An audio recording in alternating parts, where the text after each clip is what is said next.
ఈ కూటమి ప్రభుత్వం ప్రజలకి సూపర్ 6 అంటూ 2024 143తో మేనిఫెస్టో అంటూ ప్రజల్ని ఏమార్చి అధికారంలోకి వచ్చి 2 సంవత్సరాలు అవుతుంది.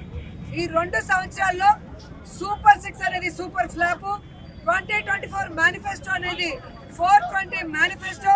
ఇది ప్రజలందరికీ చంద్రబాబు నాయుడు వెన్నుపోటు పొడిచి 2 ఏళ్ళు అవుతుంది, పంగనామాలు పెట్టి 2 ఏళ్ళు అవుతుంది అనేది స్పష్టమైంది. అందుకే రాష్ట్ర వ్యాప్తంగా ఈరోజు రైతులు, మహిళలు, నిరుద్యోగులు, విద్యార్థులు అందరూ కూడా రోడ్డు మీదకి వచ్చి వారికి జరిగిన అన్యాయానికి ఈ కూటమి ప్రభుత్వం మీద తిరుగుబాటు చేసిన రోజుగా మీరందరూ కూడా గమనించుంటారు. ఎందుకంటే ఈరోజు నిరుద్యోగులకు ఉద్యోగం ఇస్తారు, లేకపోతే నిరుద్యోగ భృతి 3000 ప్రతి నెల ఇస్తామన్నారు, ఒక్కరికి కూడా ఇవ్వలేదు. ప్రతి ఇంట్లో 18 ఏళ్లు నిండిన ప్రతి ఆడపిల్లకి 1500 రూపాయలు ఇస్తామన్నారు, ఎంతమంది ఉంటే అంతమంది, కానీ ఒక్కరికి కూడా ఇవ్వలేదు. 0 వడ్డీకే రుణాలు ఇస్తామన్నారు, 0 వడ్డీకి ఇవ్వలేదు. ఆరోగ్యశ్రీని అనారోగ్యశ్రీ చేసేశారు. అలాగే మీరు చూస్తే ఈరోజు ఫీజు రియంబర్స్మెంట్ లేదు. నాడు నేడులో స్కూల్స్ రెనోవేషన్ ఏవైతే ఫినిషింగ్ దశలో ఉన్నాయో వేటిని పట్టించుకోవట్లేదు. హాస్పిటల్ని అయితే నిర్వీర్యం చేసి పారేశారు. ఆల్రెడీ మెడికల్ కాలేజీల్ని, పోర్టుల్ని, హార్బర్ని ఎలా పప్పు బెల్లాలకి అమ్మేయాలని చూస్తున్నాం. ఫ్యాక్టరీల పేరుతో తమ బినామీలకి 90 పైసలకి రూపాయికి కోట్లాది రూపాయలు విలువ చేసే ల్యాండ్ అని ఎలా అంటగట్టి ప్రజల సొమ్మును దోచిపెడుతున్నారో మనం చూస్తున్నాం. అలాగే మంత్రులందరూ కూడా ఈరోజు ప్రభుత్వం ప్రజలు కట్టే ప్రభుత్వానికి పన్నులు ఈరోజు జల్సాలకు ఉపయోగించుకుంటున్నారు తప్ప తిరిగి ప్రజలకి ఒక డెవలప్మెంట్ చేయాలన్నా, ఒక వెల్ఫేర్ చేయాలన్నా డబ్బులు లేదు అని చెప్పి ఈరోజు దొంగ కన్నీళ్లు పట్టుకోవడం మనం చూస్తున్నాం.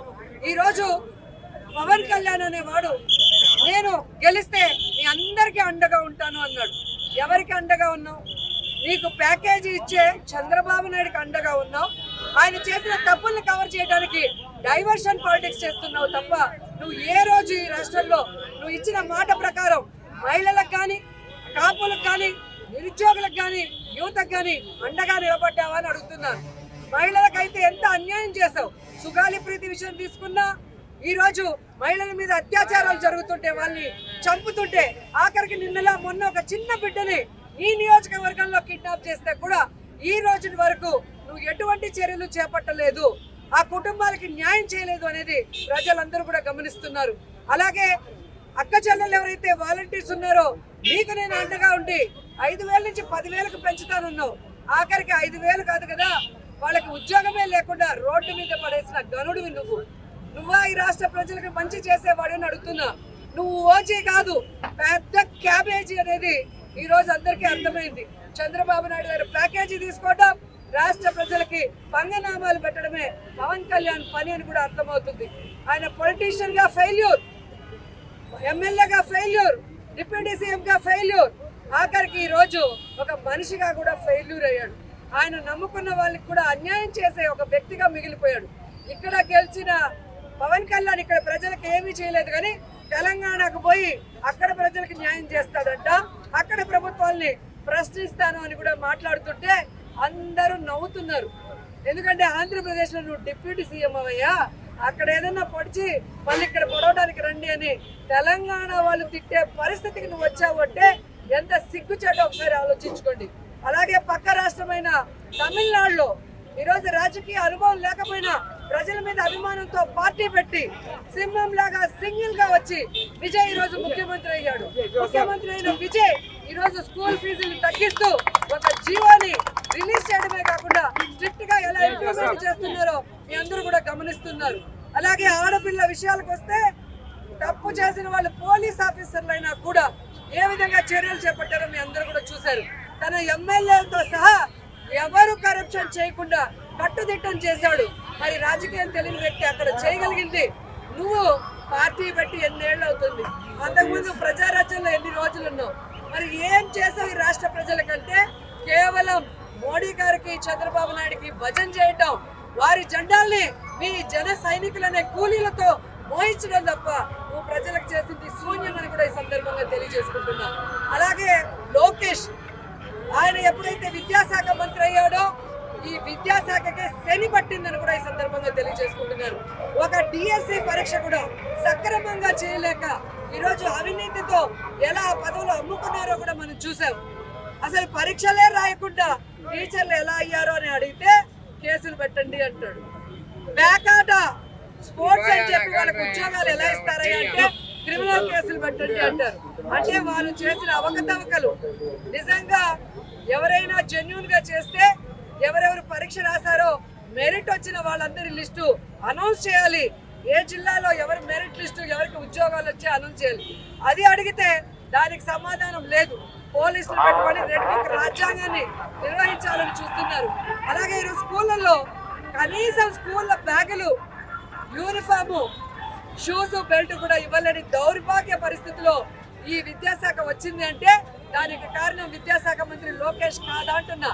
ఎంతసేపు పులిని చూసి నక్క వాతలు పెట్టుకున్నట్టు జగనన్నను చూసి జగనన్నలాగా చేయాలనుకున్నావు.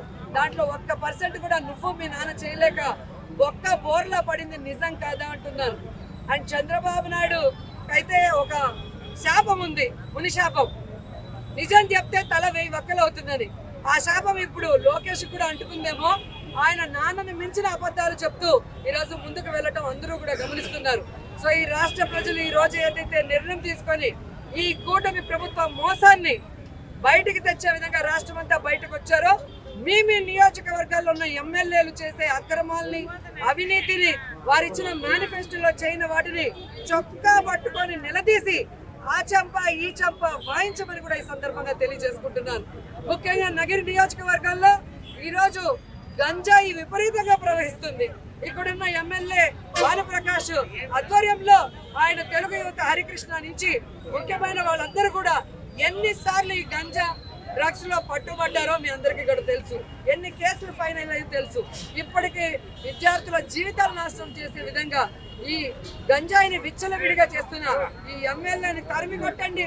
అలాగే ఈ నియోజకవర్గంలో ఉన్న కొండలన్నీ కరిగిస్తూ తమిళనాడుకి తరలించి అవినీతి ధ్యేయంగా ఉన్నారు తప్ప నియోజకవర్గంలో ఈ 2 ఏళ్లలో నాకు తెలిసి 20 సార్లు కూడా వచ్చిండరు. మీరు అంటే న్యూస్ పేపర్ తిరగేసి చూసుకోండి. ఎవరు ఎన్ని రోజులు ఉన్నారు, ఎవరు ప్రజలకు అండగా ఉన్నారు, ఎవరు ప్రజలకు మంచి చేశారో గత 5 ఏళ్ళు ఇప్పుడు 2 ఏళ్ళు మీరు బేరీజ్ చేసుకుంటే మీకే అర్థమవుతుంది. మొన్న సిగ్గు లేకుండా ఒక ప్రెస్ మీట్ పెట్టి ఆవిడ నగిరికే రావట్లేదు, నగిరికి వస్తే కదా నేను చేసిన అభివృద్ధి తెలుస్తుంది అన్నారు. నువ్వు చేసిన అభివృద్ధి ఏమన్నా కనిపిస్తే కదా.